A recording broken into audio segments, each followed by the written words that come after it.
તો હવે વાત કરીશું, શું જૂના દોસ્ત થઈ રહ્યા છે દુશ્મન?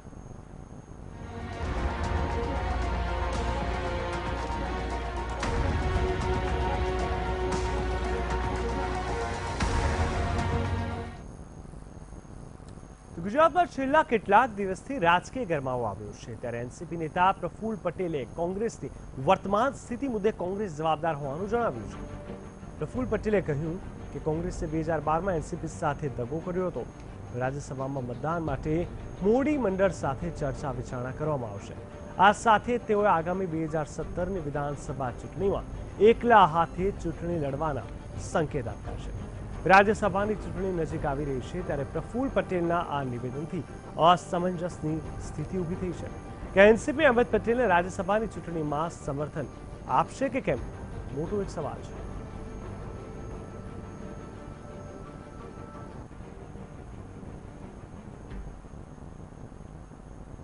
જ્યાં સુધી આજે રાજકીય જો અમે વિચાર કરીએ તો એનસીપી પાછલા 2 વર્ષથી કોઈ પણ પક્ષના સાથે ન ગુજરાતમાં ન દેશમાં ન દેશના મહારાષ્ટ્રના બહાર અમે કોઈના સાથે કોઈ ગઠબંધનમાં છીએ. અને એટલા માટે આ ચૂંટણી તો હવે અચાનક આ પ્રસંગ બન્યો છે, એટલે હવે યોગ્ય નિર્ણય પક્ષના અમારા બધા ધારાસભ્ય આગેવાનો અને પછી પક્ષના અમારા જે પ્રમુખ છે શરદ પવાર, એમના સાથે વાત કરીને અંતિમ નિર્ણય અમે લઈશું. તો ચોક્કસથી હવે એનસીપીએ જે પ્રકારે વાત કરી છે કે કોંગ્રેસનો જે સહયોગ છે તે તમને જોયો નથી મળી રહ્યો લાગી રહ્યું છે. આ તમામની વચ્ચે 2012ની જે ઇલેક્શન હતી, વિધાનસભા ચૂંટણી હતી, તેનો પણ ક્યાંક ને ક્યાંક ઉલ્લેખ કરવામાં આવ્યો હતો. હવે જોવાનું એ છે કે 2017માં કેવી રીતે કોંગ્રેસ આ આખી ડીલને પાર પાડે છે, કારણ કે કોંગ્રેસ માટે કદાચ આ વધુ પડકારજનક સ્થિતિ બની શકે તેમ છે.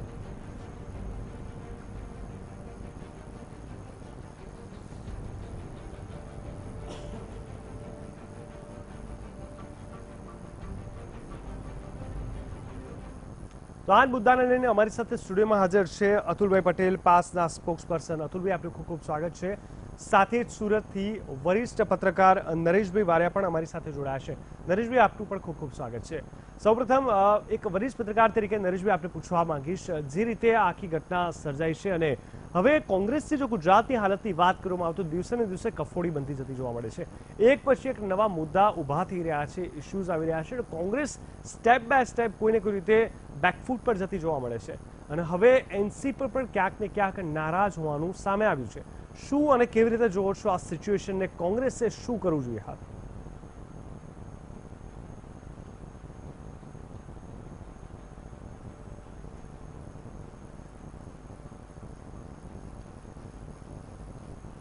શંકરસિંહ વાઘેલાએ એક ફટકો માર્યો અને કોંગ્રેસ પડી ગઈ. એને એનસીપીના પ્રફુલ્લ પટેલે આજે જે નિવેદન કર્યું છે એના કારણે પડ્યા પર પાટું જેવો કોંગ્રેસનો ઘાત સર્જાયો છે.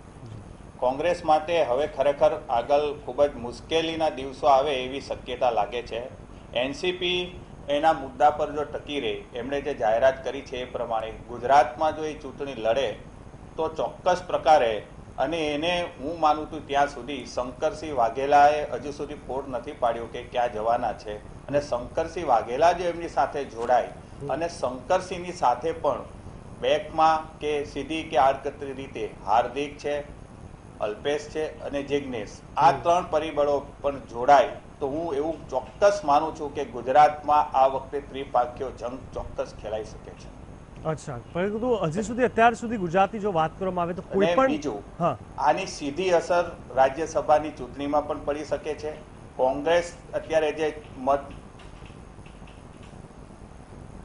જી કારણ કે કોંગ્રેસ જે મતનું ગણિત લઈને ચાલતી હતી એની અંદર એનસીપીના 2 સભ્યોનો પણ સમાવેશ થાય છે. હવે જો છેલ્લી ઘડીએ એ સભ્યો જો પણ ખસી જાય તો અહેમદભાઈની જીત અત્યારે જે મુશ્કેલ લાગે છે લગભગ અશક્ય જ બની જાય. તો ક્યાંક ને ક્યાંક આમાં સૌથી મોટો ફાળો કોણ ભજવી રહ્યું છે બેક સાઈડથી? કારણ કે આ શંકરસિંહ વાઘેલા જેમને ક્વિટ કર્યું એ સૌથી મોટું પરિબળ અહીંયા ક્યાંક ને ક્યાંક કોંગ્રેસના નુકસાન માટે જવાબદાર માની રહ્યા છો આપ?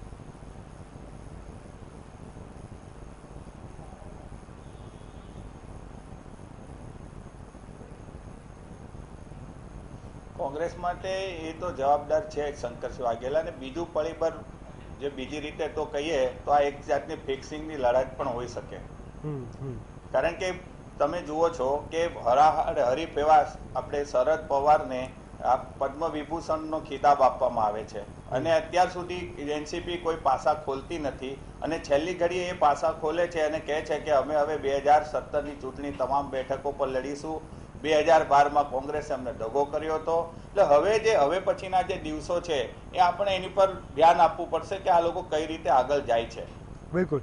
અતુલભાઈ, આપ પોતે કેવી રીતે જુઓ છો? હવે જ્યારે પાસ અને એનસીપી જે પ્રકારે આમને વાત કરી કે આ ત્રણ જે લોકો આંદોલન લઈને આગળ વધી રહ્યા છે તેમાં હાર્દિક પટેલનો પણ નામનો ઉલ્લેખ કર્યો, લાગે છે કોઈ રીતે સંભાવના છે ખરા એનસીપીને સપોર્ટ કરવાની આપણા તરફથી?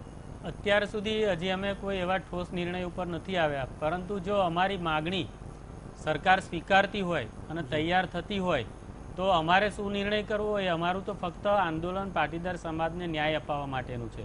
પરંતુ સામે કોઈ પણ સરકાર હોય એટલે અત્યારે બટ નેચરલ ભારતીય જનતા પાર્ટીની સરકાર છે એટલે અમારું યુદ્ધ સીધે સીધું સરકાર સાથે અને ભારતીય જનતા પાર્ટી સામે છે. એટલે અમે આ બાબતમાં કોઈ એંગલથી અત્યારે કહી શકીએ નહીં, કારણ કે 2017નું ઇલેક્શન આવી રહ્યું છે. સરકાર ક્યારેય પણ પાટીદાર માટે પોઝિટિવ નિર્ણય બી લઈ શકે છે, નેગેટિવ નિર્ણય બી લઈ શકે છે.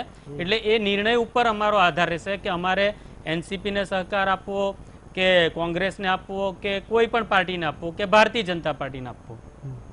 બિલકુલ. આપણી સાથે જોડાયા છે હેમાંગ વસાવડા, કોંગ્રેસ નેતા રાજકોટથી. હેમાંગભાઈ, આપનું પણ સ્વાગત છે.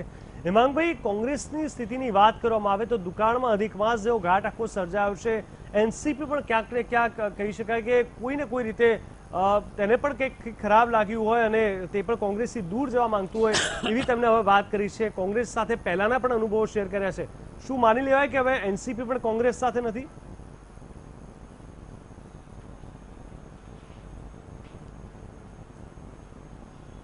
એનસીપી એક યુપીએ ગઠબંધનનો ભાગ છે.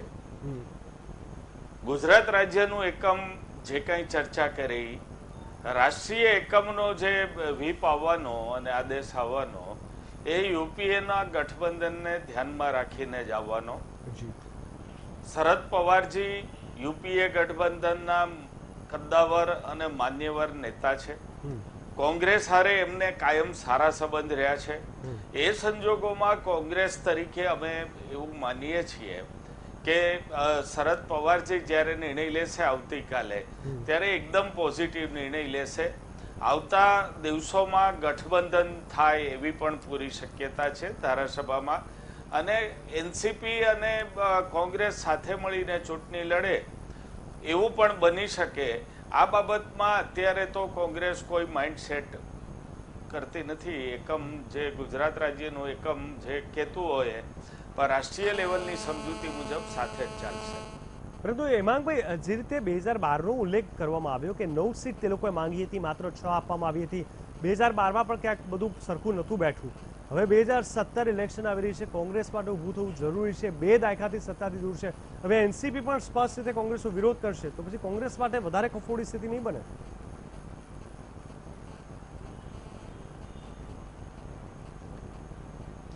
ના, સાંભળો, એ અમારો સાથીદાર પક્ષ છે. સીટોનું ડિસ્ટ્રીબ્યુશન તો મહારાષ્ટ્રમાં પણ આપણે જોયું હશે કે ચૂંટણી વખતે ઘણી ગડમથલ પછી અંતે ફ્રેમ બેસી ગઈ હતી.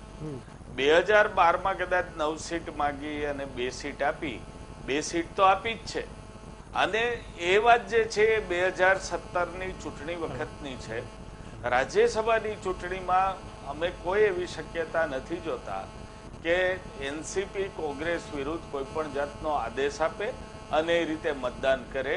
રાષ્ટ્રીય એકમ જ્યારે નિર્ણય લેશે ત્યારે યુપીએ ગઠબંધનનો જે ધર્મ છે નિભાવીને લેશે એની અમને ગળા સુધી ખાતરી છે. ઠીક છે દર્શક મિત્રો, તો ચોક્કસથી જે રીતે અત્યારે આપણે જોઈ રહ્યા છીએ કે કોંગ્રેસ હજુ પણ કોઈને કોઈ રીતે માની રહી છે કે એનસીપી છેલ્લે ઘડીએ પણ કોઈને કોઈ રીતે સપોર્ટ કરી લેશે.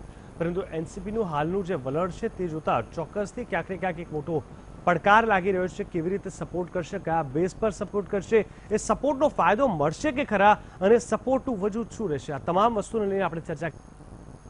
બ્રેક બાદ આપનું સ્વાગત છે. ચર્ચા ચાલી રહી છે કે શું એનસીપી કોંગ્રેસને નડશે ખરા? આ એક મોટો સવાલ કોંગ્રેસ માટે બની ગયો છે, કારણ કે ચૂંટણીને લગભગ ખૂબ જ ઓછા સમયની વાર છે. 2017ની ચૂંટણી આવી રહી છે અને ભાજપ જ્યાં જ્યાં કંઈ પણ ડેમેજ થયું છે તેમાંથી બહાર આવી રહી છે. ધીરે ધીરે ડેમેજ કંટ્રોલ થઈ રહ્યું છે. પરંતુ કોંગ્રેસની અગર જો વાત કરવામાં આવે તો દરેક વાર પડતા પર પાટુનો ઘાટ સર્જાઈ રહ્યો છે. એવા સમયે હવે કોંગ્રેસ કઈ નીતિથી આગળ વધે છે, કોંગ્રેસની કોઈ વિચારધારાને અહીંયા એક્સેપ્ટ કરવામાં આવે છે કે શું, અને આ તમામની વચ્ચે કોંગ્રેસના નરમ વલણને જનતા કેવી રીતે જુએ છે, આ તમામ વસ્તુ મુખ્ય છે. હાલ અમારી સાથે અતુલભાઈ પટેલ સુરતથી, વરિષ્ઠ પત્રકાર નરેશભાઈ વારિયા અને હેમાંગ વસાવા કોંગ્રેસ નેતા રાજકોટથી જોડાયા છે.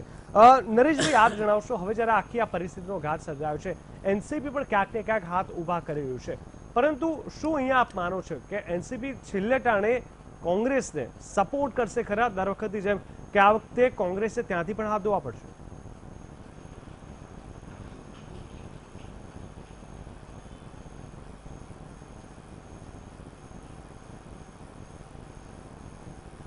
એનસીપી નું શું સ્ટેન્ડ રહેશે એના માટે આપણે હજુ 2 દિવસની રાહ જોવી પડશે. રાજ્યસભાની ચૂંટણીમાં મતદાન થવાનું છે, એની અંદર એનસીપી અત્યારે ભલે એમ કહ્યું કે જે પણ કે, અને પ્રફુલ્લ પટેલે પણ પૂરેપૂરા પાના ખોલ્યા નથી. એમણે એમ કહ્યું છે કે અમે અમારા પાર્ટીના નેતા પવારજી સાથે ચર્ચા કરીશું અને પછી જે પણ કંઈ નિર્ણય લેવાશે એ લેવાશે.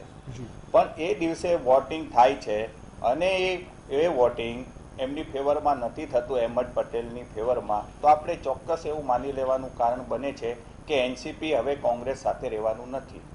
પણ હજુ એમાં એક શક્યતા બીજી પણ રહેલી છે કે આવી રીતે થોડુંક દાબ દબાણ આપી, કારણ કે આમ જુઓ તો એનસીપી નો કોઈ મોટો એવો જનાધાર ગુજરાતમાં છે નહીં. કોંગ્રેસને આપણે મરી પરવાયેલી ગણો તે ગમે નબળી ગણો, પણ કોંગ્રેસનો હજુ ગુજરાતમાં જનાધાર ચોક્કસ છે. એ આપણે નરેન્દ્ર મોદી ગુજરાતમાં મુખ્યમંત્રી બન્યા અને ત્યારથી અત્યાર સુધીના ઇતિહાસમાં આપણે જોયું છે કે કોંગ્રેસ એની થોડી સીટો 55-57 જેટલી સીટો જીતીને આવે છે, મતલબ કે કોંગ્રેસનો જનાધાર છે. તાજેતરમાં જે ચૂંટણી યોજાઈ સ્થાનિક સ્વરાજ્યની, એમાં પણ કોંગ્રેસે સારું પ્રદર્શન કર્યું હતું. એ વાત અલગ છે કે એને પાટીદાર આંદોલનનો લાભ મળ્યો હતો. પણ જયારે એનસીપી નું પોતાનું જનાધાર છે નહીં, ત્યારે કદાચ હું એવું માનું છું કે એક એવી ટેક્ટિક હોઈ શકે કે આપણે અત્યારે ટાઈમિંગ છે, આ ટાઈમિંગ પર આપણે પાસા ફેંકીએ છીએ અને જો એની અંદર કંઈક રિઝલ્ટ આવે અને એવું કંઈક થાય તો આપણે કોંગ્રેસ પાસેથી મેક્સિમમ થોડીક સીટ પણ ગેઇન કરી અને એવું પણ ગઠબંધન રચવાની એમની ઈચ્છા હોઈ શકે છે. બિલકુલ બની શકે. બિલકુલ. અતુલભાઈ, આપ શું કહેશો? હવે જ્યારે પાસનું સ્ટેન્ડ પણ લોકો અહીંયા સમજવા માંગશે, કારણ કે આ એક મોટું ફેક્ટર બન્યું છે. કોઈ પણ રાજકીય પક્ષ માટે તો ખાલી વોટ ત્યાંથી મેળવવા વધારે અગત્યના છે, પરંતુ આપના માટે આપના ઘણા બધા મુદ્દાઓ જે પેન્ડિંગ છે એ જરૂરી છે. ત્યારે શું લાગે છે કે આગળના સમયમાં એનસીપીને લઈને પાસ આગળ વધે એવી કોઈ શક્યતા ખરી? પાસ તો એવી રીતે આગળ વધશે કે જે પાટીદાર સમાજને વધારે સમર્થન આપશે અને પાટીદાર સમાજની સમસ્યાઓ જાણશે. પણ હું એક તટસ્થ વ્યક્તિ તરીકે કહેવા માંગીશ કે અત્યારે જે રાજકીય ગતિવિધિ ચાલી રહી છે ગુજરાતના ફલક ઉપર, એ એકદમ યોગ્ય નથી. અને સરકાર જે રીતના, જેમ કે પાટીદાર અમારા કન્વીનર દિનેશભાઈ પટેલ ઉપર હુમલો થયો, બાંભણિયા ઉપર, અને હમણાં થોડાક દિવસ રાહુલ ગાંધી ઉપર પણ હુમલો થયો, તો સરકાર જે આ નીતિ કરે છે એ યોગ્ય નથી. અને ચૂંટણીની અંદર જનાધાર જે પક્ષને આપ્યો હોય જનતાએ, એને તટસ્થ રીતે વળગી રહેવું પડે. ધારાસભ્યોને 5 વર્ષ માટે ચૂંટીને મોકલ્યા હોય, સત્તા અને પૈસાની લાલચથી કોઈ પણ રીતે એન કેન પ્રકારે પક્ષ પલટો કરે, એ એક ગુજરાતની રાજનીતિ હોય કે ભારતની રાજનીતિ હોય, એના માટે યોગ્ય ના ગણાય. અને અમે અમારો પોતાનો વ્યૂ તો એવો જ રહેવાનો કે પાટીદાર સમાજને હજી સુધી સરકારે કંઈ આપ્યું નથી અને અમારી કોઈ પણ માગણી વ્યાજબી રીતે સ્વીકારવા તૈયાર થતી નથી. 3 મિટિંગો થઈ છે અને અત્યારે પણ અમે હાર્દિક પટેલે અમે લોકોએ જે પત્ર આપ્યો છે અમારી 4 મુખ્ય માંગણીઓ, એને જો સરકાર તાત્કાલિક સ્વીકારવા તૈયાર હોય તો અમે બધા તૈયાર જ છીએ. આ બીજી કે ત્રીજી વખત અમે આવી રીતે અમને આમંત્રણ આપ્યું અને અમે જઈએ જ છીએ અને જવાના છીએ. તો આપને એવું લાગે છે કે આ આમંત્રણનો કોઈ મોટું રિઝલ્ટ નહીં મળે? અને બીજો પ્રશ્ન એ છે અતુલભાઈ કે જો સરકારની વિરુદ્ધમાં આપ કહી રહ્યા છો તો એના સિવાય બીજો પક્ષ તો કોંગ્રેસ છે અથવા એનસીપી છે, તો આપે ત્યાં કોઈ વાટાઘાટો કરી છે ખરા? અત્યારે અમારે કોઈ પણ પાર્ટી જોડે પોલિટિકલ વાટાઘાટો ચાલતી નથી. અમે ઓપનલી જ કહીએ છીએ અને જ્યારે પણ અમારા પ્રતિનિધિઓ મળવા જાય છે ત્યારે અમારી આ જે મુખ્ય માગણીઓ છે એ માગણીઓ મૂકતા જ હોય છે અને એનો જવાબ કોંગ્રેસ પણ આપતી જ હોય છે કે ભાઈ અમે અમારી સરકાર આવશે તો 20% ઈબીસી આપીશું કે પાટીદારોની જે સમસ્યા છે અમે સોલ્વ કરવા પ્રયત્ન કરીશું. એનસીપીને પણ અમે અમારા પ્રતિનિધિ મળવા જશે ગમે ત્યારે, ત્યારે એનસીપી શું કહેવા માંગે છે એ ત્યારે અમે ડિક્લેર કરીશું. અને અમને ભાજપ આપે કે એનસીપી આપે કે કોંગ્રેસ આપે, જે આપશે સમયસર એને અમે વધાવી લઈશું. બિલકુલ. નરેશભાઈ, આપ શું કહેશો? જે રીતે આપણે અત્યારે હાલ જોઈ રહ્યા છે આખી પરિસ્થિતિને લઈને, શું કામ કોંગ્રેસ ક્યાંક ને ક્યાંક એનસીપીને લઈને બંધાયેલું એવું જોવા મળી રહ્યું છે? કારણ કે ઓવરઓલ સીટને લઈને જોવા મળીએ, મુદ્દાઓને લઈને જોવા મળીએ તો ગુજરાતમાં કોંગ્રેસનું વજન એનસીપી કરતાં ઘણું વધારે છે. છતાં પણ આ ગઠબંધન કોંગ્રેસ માટે કયા કારણોસર મહત્વપૂર્ણ ભાગ ભજવી રહ્યું છે?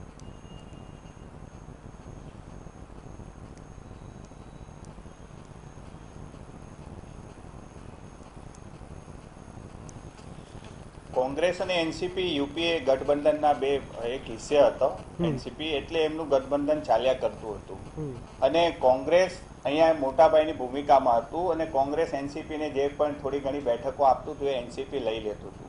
એનું કારણ એ છે કે કોંગ્રેસનો મેં કહ્યું એમ મોટો જનાધાર હતો, પણ એનસીપી જો અલગ લડે, કારણ કે આપણે ત્યાં ચૂંટણીઓ વાતો વિકાસની કરવામાં આવે કે કોઈ પણ મુદ્દો લેવામાં આવે, ચૂંટણીઓ આખું એક વ્યૂહરચનાથી લડાતી હોય છે. એટલે જ્યારે ત્રીજો મોરચો કોઈ ઊભો થાય અને એના કારણે મતનું જે ડિવિઝન થતું હોય છે, મતનું જે વિભાજન થતું હોય છે, એ સ્થિતિમાં એનસીપી જેવા પક્ષો પણ મહત્વની ભૂમિકા ભજવતા હોય છે. એના કારણે કોંગ્રેસ અને એનસીપીની આમ બંનેની વિચારધારા એક છે.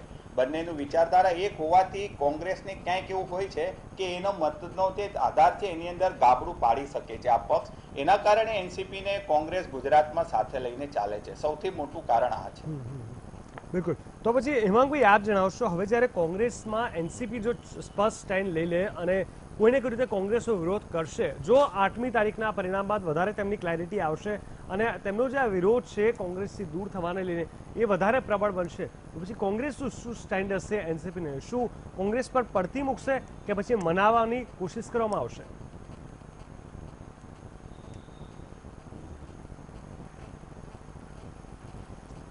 મેં જેમ આપને પહેલા કીધું એમ કે ગુજરાતનું રાજકારણ છે એ રાષ્ટ્રીય રાજકારણનો એક ભાગ છે.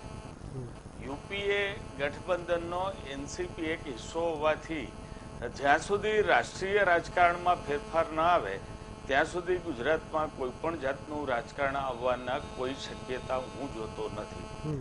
મહારાષ્ટ્રમાં પણ કોંગ્રેસ અને એનસીપી સાથે જાય છે, ગુજરાતમાં પણ સાથે જાય છે. રાષ્ટ્રીય લેવલે દરેક જગ્યાએ એનસીપી અને કોંગ્રેસ ક્યાંય સામસામા રાજ્ય એકમોની ચૂંટણી લડતા નથી કે લોકસભા લડતા નથી.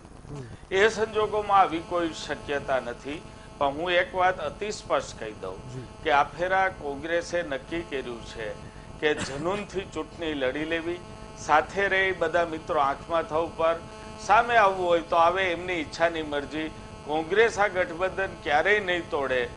એનસીપીનું સ્થાનિક એકમ જો તોડવાની કોશિશ કરે તો સમજાવવાના પ્રયાસ થશે, રાષ્ટ્રીય કક્ષાએ વાટાઘાટો પણ થશે, પણ જો ન જ માને તો એકલા લડી લેવા માટે કોંગ્રેસ કોઈ પણ જાતની ખચકાટ વગર મેદાનમાં ઉતરશે. બિલકુલ. તો હેમાંગભાઈ, એવું માની લેવાય ક્યાંક ને ક્યાંક કે ગુજરાતની 2017ની વિધાનસભા ચૂંટણી માટે એનસીપીનો સાથ સહકાર, તેમનું ગઠબંધન કોંગ્રેસ સાથે મહત્વપૂર્ણ છે, જરૂરી છે, કોંગ્રેસને જરૂર છે, એવું સ્વીકારી શકાય?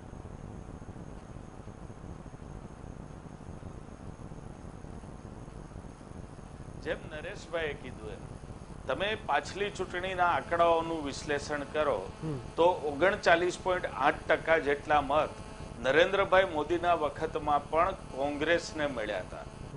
ભારતીય જનતા પાર્ટીને 47.8% મત મળ્યા છે લાસ્ટ એસેમ્બલીનું આપણે જો વિશ્લેષણ કરીએ તો.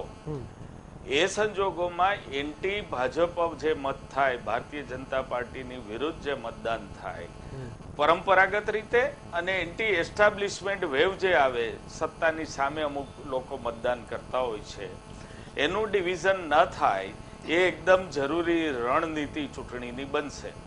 એટલે જે પક્ષો સેક્યુલર છે, ભારતીય જનતા પાર્ટીની સામે છે, એમને સાંકળવા એકદમ જરૂરી ગુજરાતની રણનીતિનો ભાગ બનશે.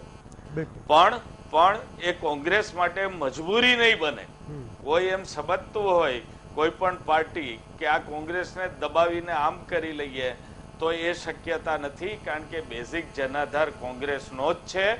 ભાગ ન પડે એટલે 2-5% મતો આઘા પાછા ના થાય, એટલે રણનીતિના ભાગરૂપે અમુક સમાધાનો કોંગ્રેસ કરે એ બની શકે છે. બિલકુલ. અતુલભાઈ, ખાસ કરીને એનસીપી સાથે ક્યારે પણ બેઠક થઈ છે ખરા? આ મુદ્દે ચર્ચા થઈ છે આપની પક્ષની સપોર્ટને લઈને? ના, એવી રીતે હજી સુધી અમારે જે ઓફિશિયલ મીટિંગ એ રીતની કોઈ પણ થઈ નથી અને થશે તો મીડિયાના માધ્યમથી ખબર પડશે જાહેર જનતાને. બિલકુલ. તો ચોક્કસથી અહીંયા તમામની વચ્ચે એટલું જોવામાં આવી રહ્યું છે કે જે પ્રકારે નરેશભાઈ આપણે છેલ્લો અગત્યનો એક પ્રશ્ન પૂછવા માંગીશ કે હાલ જે સ્થિતિ સર્જાઈ છે કોઈને કોઈ રીતે ક્યાંક ને ક્યાંક સવાલ એ ઊભો થઈ રહ્યો છે કે આખી આ વ્યૂહરચના થઈ રહી છે, બધી જ બાજુથી કોંગ્રેસ ધીરે ધીરે તૂટતું એકલું પડતું જતું જોવા મળી રહ્યું છે.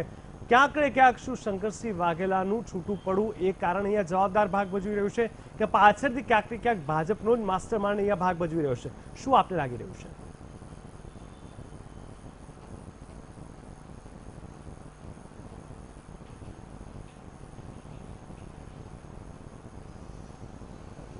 રાજ્યસભાની એક બેઠક જીતવા માટે ભાજપે ખૂબ જ આકરી અને આક્રમક રણનીતિ તૈયાર કરી છે. એના માટે આ સીટ પ્રતિષ્ઠાનો પ્રશ્ન બનાવ્યો છે. એનું એક કારણ મને એ દેખાય છે કે લોકસભામાં ગુજરાતમાંથી કોંગ્રેસનું એક પણ પ્રતિનિધિત્વ નથી.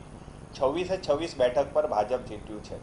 હવે ગુજરાતમાંથી લોકસભામાં એકમાત્ર કોંગ્રેસના ઉમેદવાર કે કોંગ્રેસના પ્રતિનિધિ તરીકે અહેમદ પટેલ જઈ શકે છે કે જઈ શકે, પણ ત્યાં પણ એને આઉટ કરીને ભાજપ એમ કહી શકે કે ગુજરાતમાંથી અમે કોંગ્રેસનું સાંસદ તરીકેનું પ્રતિનિધિત્વ મુક્ત કરી દીધું છે. આ સૌથી મોટું એક ભાજપની એક રણનીતિનો એક ભાગ છે. બીજું કે એમને શંકરસિંહ વાઘેલા આની અંદર ખૂબ મોટું ફેક્ટર બન્યું છે અને બનવાનું છે, કારણ કે જે ધારાસભ્યો છોડીને ગયા છે એ બધા વાઘેલા કેમ્પના ધારાસભ્યો છે. અને હજુ આગળ પણ બાપુએ પહેલા કહ્યું છે કે હું રાજકારણ નથી છોડતો, હું પક્ષ છોડું છું. અને આજે એનસીપી નું નિવેદન આવે છે અને એ પણ ક્યાંથી આવે છે? આણંદમાંથી, કે કાલે ધારાસભ્યો કોંગ્રેસના જે બેંગ્લોરથી આવવાના છે આણંદ જવાના છે. પ્રફુલ્લ પટેલ ત્યાંથી જાહેરાત કરે છે કે અમે આવી રીતની આગળ અમારી રણનીતિ છે. એટલે આ એનસીપી સાથે બેકફૂટ કે બેક ડ્રાઇવિંગની અંદર શંકરસિંહ વાઘેલા પણ હોઈ શકે છે, એ આપણે જાણતા નથી, પણ કદાચ થોડા દિવસોમાં એ આપણને સ્પષ્ટ થઈ જશે. એટલે આખી ભાજપ એક જ વસ્તુ કરવા માંગે છે કે એની હાવ અમારે આ સીટ જીતવી છે. અને એમણે ખૂબ જ ચોક્કસપૂર્વક એક ગણતરી કરી છે.